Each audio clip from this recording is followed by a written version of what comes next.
Chad. Is this Mr. Herman? This is, I don't know about the mixture, but it's Chad. There you go. Well, Chad, I'm this is Brad Barfield. I Yes, appreciate sir. you taking. I appreciate you taking my call. Can you hear me pretty well, Chad? Yeah, I hear you pretty good, bud. Man, I'm gonna tell you right now. I've been following your Facebook page, man. You pulling some slabs out somewhere. Where are you putting those big bass at? Around Morro Bay. Is that where you at, around Bay? Yeah. I don't want no specifics. Woo. No, I don't mind telling. I don't mind telling anything. I have never been secretive on my fishing. I fish a lot of tournaments, but I've never been just like, now, I got a major tournament, like the BFL or a Toyota Series tournament. Yeah, I kind of keep quiet, but I don't mind people knowing some of my stuff. It don't matter. I've always said it 1,000 times. Most of the time, guys that catching fish, you most time not going to go behind them and catch them because the way they're doing it is different, probably. That's my opinion. See, a lot of them are chasing them. I mean, they're following them. I mean, you're not. So you going where they were. You going to where the fish were too, right? Yeah. So. Yeah, by far. And I sit here and tell people that all the time. I just opened up a guide service here at Morro Bay, and it's not that I'm good, because I can tell you right now, there's guys out there who smoke my butt. I just know where I can catch fish at. And it's got to be a certain time because I live here. I look at the water every morning. Yeah. It's part of what I love doing. And now I was at Felsenthal over the weekend, this past weekend, fishing down there. And I don't run to Felsenthal a lot, but I have won tournaments out of Felsenthal. But it's not the place that I go to all the time because I live right here at Morro Bay, so I stay here a lot. Yeah. Unless I'm out of town, though, and I am out of town a good bit most of the time. This summer, I laid off a bunch of the smaller events, and I got a full September ahead of me. But it's, anything you want to know, you just ask me. I'll tell it. I don't care. Well, and what I'm just talking about, like, with the Ouachita right now, I mean, it's been kind of a, according to a lot of people, it's been kind of a crazy year, particularly, like at Felsenthal. We're coming up on this Buddy Bass. People were scared about the water, and then there was some stuff that happened down at Columbia, and people were scared about the water. But, I mean, people catching fish every day. It's kind of like, you talking about, like the other day, I was talking about I was broke, but hell, somebody's making money right there, just like somebody's catching fish. You just got to be at the right spot, I guess. I don't know. What do you think? I'll be honest with you right now. It's tough. It's tough for anybody to go out there right now and just catch a good limit. It's that time of year where it gets tough like this, and you really got to dig for them. But the current probably is your main thing of fishing a river system, and fishing a river system of Morro Bay and the Ouachita River, period. If you ain't got no current, it is a tough way of trying to catch fish. It really is. And I'll base my tournament off an early morning bite. And throughout the day, if I catch one throughout the day, it's just a bonus. If I'm in the tournament, but early mornings right now is your key, or you can just go home. And I'm not trying to tell people what I know, but I just know the way it's been working for me. And I'm on this water system almost my wife day, probably every other day, just about it. Yeah, and I understand that. I was talking to a guy today, Steve White, and he was talking about it, and he was like, he went fishing this weekend out there. Of course, it's 100 degrees.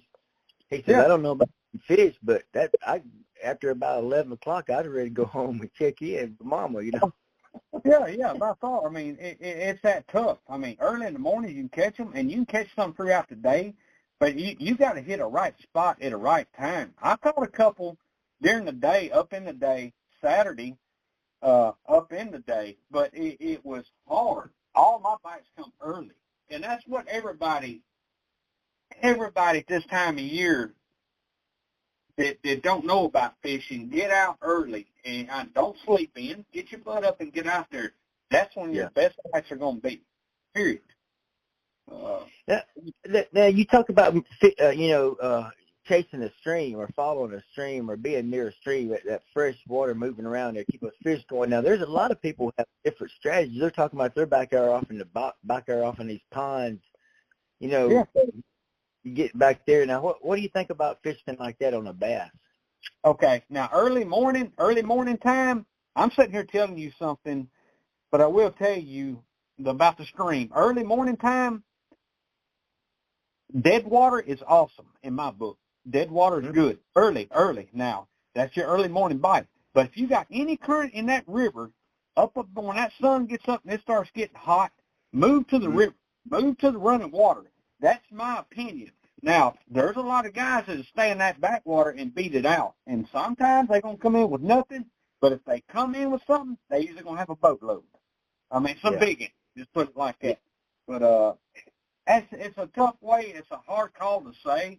I went up in Morro Bay, up in the creek, over a week ago and fished up in the creek. And there's no running water up in there at all. And I did real good. And was like, wow, you know, this is pretty neat. It's funny how to explain what these fish do as much as me getting in the water. And somebody can call me and say, hey, Chad, what do I need to do? Because you live there. Okay. Be honest with you, a river system, anybody will tell you day to day it changes. I have to actually get on the water, and then I can point out on what needs to be done, in my opinion, to fish the way I fish. They say, hey, what are you doing in the morning? Well, you going to meet me at the boat ramp? Yeah, I'll meet you at the boat ramp. Well, and they tie on. Well, this is what I've been catching them on, but I'll get to the boat ramp the next morning, and the guy get in the boat with me, and I'll look around and say, nope, let's retie this. This ain't going to work. I can already tell how the water's looking just by the way the water looks, and that's just because I do it every day.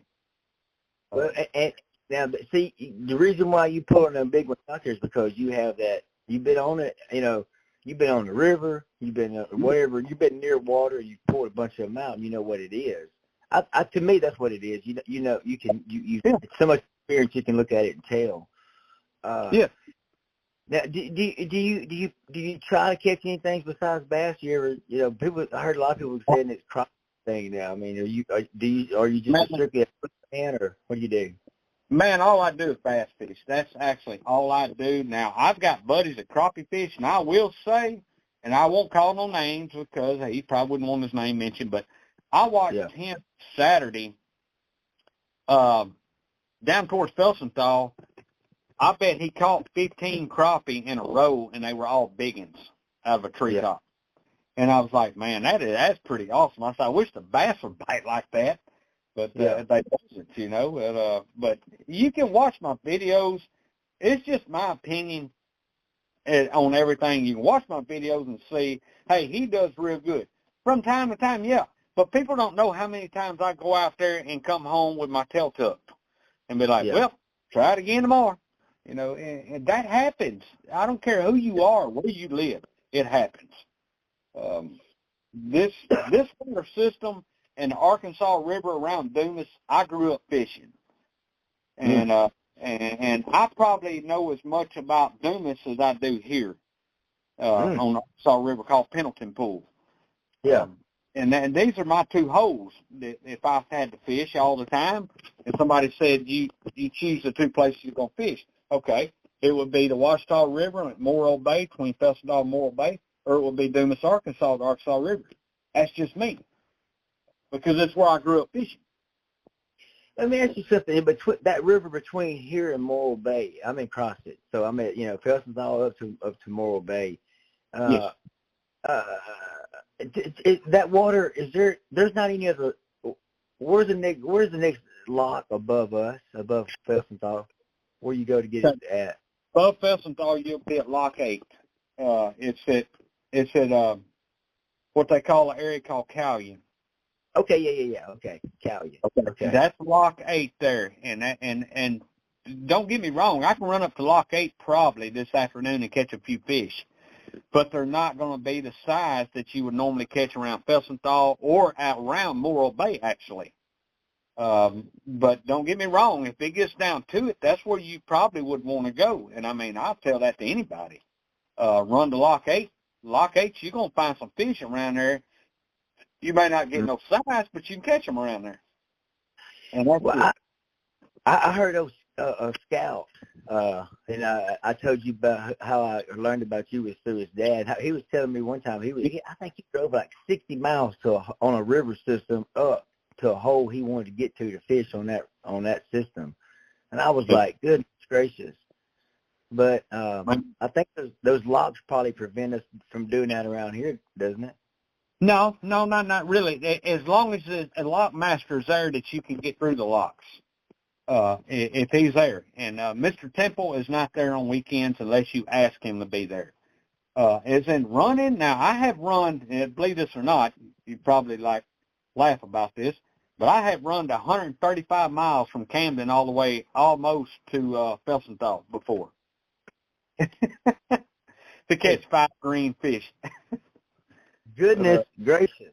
Yeah, I sure have. And then I had to stop and get fuel on the way, but they're Morro Bay. But yeah, I've run a long ways to chase fish, and I won a American Bass Anglers tournament called their Championship Classic round. Yeah. About 3-4 years ago, and it was a 2-day event. The first day I had 14 pounds, the second day I had 15 pounds, and that's on Arkansas River.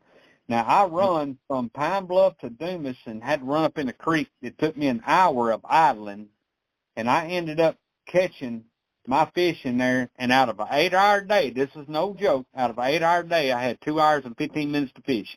That's it. Ooh. Yeah. Yeah. But I knew the fish were there. I wouldn't have went there if I didn't, you know. Yeah. Yeah. That's the thing about it. I knew they was there. I went in there and practiced and knew I could catch them, and I said, hey, I can do this. And so I did it. And believe it or not, years ago, back in 2001, I did that same trip and won a lot of money out of a hole. I ended up in second place, but we won a lot of money out of that same spot. And believe it or not, it still will produce fish from time to time. You just got to catch it right. And but that's happened with me. People tell me to put a lot of miles on the motor, and I do. If I think fish are there, I'm going. I mean, that's got to be I'm just watching people that like you who are going. I mean, I bet you could go through a boat, just driving it just normal. I bet it would. It's like me driving a truck. I drive 1,000 miles a week. You're going to wear the sucker out, unless it's a Toyota, Yeah, and that's the truth. I mean, I have to keep a new motor on mine pretty much a lot. And I change motors. I was changing boats, but the only reason I stopped changing boats because the last time I tried to order my last boat, it took forever to get it in. So I ended up just staying with what I did and change motors. And by the end of the year, I'm probably going to have to be ready to change it all again. But yeah, I put some miles on the motor and on the boat. I put wear and tear like you're talking about. But it's what I love doing, and I mean, don't get me wrong. If I catch fish close, I'm gonna stay close. I ain't got to go a long ways, but I've got a tournament coming up on Grand Lake in Oklahoma at the end of September, and it's a semifinals tournament to move up in part of the Major League Fishing tournaments, and it's one of the biggest lakes around, especially in Oklahoma. It's a huge lake, and I ain't no telling how many hours or miles I'm gonna put on that motor that week that I'll be gone. But, well, let me ask you something, Chad. Would you pull up let's just you tell me whether you've never been there or where you have been there to this Grand Lake up there. But I mean, when you walk up to a new lake like that and you've never been there, how are you going to figure it out? I mean, like you mentioned the guy with the crappie. I see some limbs over here. I'm going to go fish there. But as a bass fisherman on a big ass lake, how do you bring that into the main thing that I can tell anybody on my opinion of it is when I go to practice, we have usually a minimum of 3-day practice. Now, don't get me wrong. People around here say, Chad, when you're fishing Morro Bay on Saturday, we see you leave out at lunchtime. I do because some of the idiots get on the water at that time. So I'm done for the day because I fish. A lot of them out running around acting stupid, and don't get me wrong, jet skis, they do what they want to. But I'm done for the day about lunchtime. But when I'm practicing for our tournaments, I'm usually on the water, and my buddies will tell you, Chad starts early in the morning at crack of daylight. I don't get off the water till dark. I don't quit till black dark. But that's what I do. But to figure out a body of water, day one of practice, I'll go fish. I'll just look on the mapping system on my graph, and I'll run the hose that looks good for that time of year. And I'll hit it, and I'll hit it, and I'll hit this spot. And if I catch fish doing a certain thing, and I'll be like, okay, I'm starting to figure out they're on wood or they're on rocks. Just that day one. Day two, I will run around the whole lake marking spots. I'm talking about hitting dropping points everywhere I can, all different spots. And then that day three, I'll go back and try to hit some of them spots before the tournament starts, just to see, is there fish on them same kind of spots. That's the way I do it. But I don't come off water till black dark, period, on practice days. And my buddies will be up there, and they'll cook out at 2 or 3 o'clock in the evening at practice, and they'll say, where have you been? And I'll be like, man, why do I want to come up here? I put my boat in the water to learn and to do what I do, not to sit up here and eat and talk crap like everybody else. I'll do that when I come in. That's just my opinion of it. But that sounds smart to me. Now, I mean, but like you said, somebody that loves what they do will be doing that. So that's kind of what my next question though is like right now the guys that are going to fish buddy bass, what are they doing any good to come down and look at the river right now to figure out a strategy, or do you want to look at it closer, or when do you if you're going to fish it? If I fish it, I'm going to tell you, my opinion is get in the river and fish as slow as you can and fish deep water. That's my opinion to anybody that's fishing right now, because how tough it is right now. Don't get me wrong, getting in that backwater can be good early mornings. If you got a backwater hole, go run and get in it. Get in it and fish it. Fish it hard. But do not forget to get out in that river, because you never know when the current might pick up for a little bit and cause a good bite. And I think you need to be there to capitalize. That's just my opinion on it. Go ahead. I'm feeling that though, because number one, that's especially right now during the summer, that's good cool water. Yeah. And so I get what you're saying with that. That's going to be a little bit cooler water. It'd probably be a place to run around. Let me ask you this though: with bass, how many? How do they run? Do they run by themselves, a bunch of them? I mean, what do you usually see, like with a big fish? Let's say if I was meaning to catch a big bass, what would I expect him to be hanging out with? Other people, by himself? What would he be doing? He's usually going to be alone. Don't get me wrong. Sometimes in bigger bodies of water, not here, but bigger bodies of water, if you find a big fish in an area, fish that whole area, because there's usually more there. But now in like our river system here at Morro Bay and at Felsenthal, Crossett Harbor, if you find a big one, he's probably going to be about the only one around there. Then you're going to be hunting smaller fish. But I don't know how to explain it all and don't know how to tell anybody. I get on the water and do what I do, and people that's in the boat with me like, man, you caught fish there. It's because I do it so much. I can't just say that that's where that fish is, but now I look at my graphs a lot and I read them a lot. And I'll see them fish high up in the water column or down low in the water column, and I may go for a while and not get a bite, but I know where they're at in the water column. They're up high. I'm going to keep fishing high water, like with top water or with a jerk bait, something like that. But if I see them down deep, I'm going to steadily fish deep all day till I start figuring something out that's working. But now, that's my opinion. I don't know how to explain all of that. I really don't. But if you got in the boat with me and understood it, you can understand it a little bit more about what I look for. And I'm not saying, like I say, there's some guys out there that are hammers and out here on this river, and they're good. And I follow them, and they follow me too. I mean, we all kind of get together on this stuff. But the thing about it is finding the right bite. But for hot summertime fishing, my opinion by far, and I'm telling the truth, I wouldn't lie to you about it, hit the backwaters early morning, try to get you a good top water bite. That's where your biggest bass is going to come from. That's my opinion. Then, when that sun gets up and it starts getting warm, get out in that river, because you never know when that lock is going to turn some current on just for a little bit. And even though there's no rain, he does turn that current on every so often. And I don't know what does that or if the lock does it, but I have been fishing dead water out here recently. And by about 10 o'clock in the morning, all of a sudden, current picked up. Like, wow. And the bite picked up. It's you just got to know when to catch it. And not saying, be lucky. You just got to get out there. And if you see the current going, start fishing. I know I got to let you get off there, but I appreciate you. But I want to ask you something about technology. You mentioned a little bit of it about checking the water column and see where everything was at. What are your thoughts on forward-facing technology? Here's my opinion. I use it a lot. I really do. I am big on my forward-facing sonar. But no, don't get me wrong.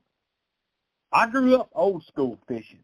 And I'll say it today. They're talking about taking away all our forward-facing sonar for tournament fishing.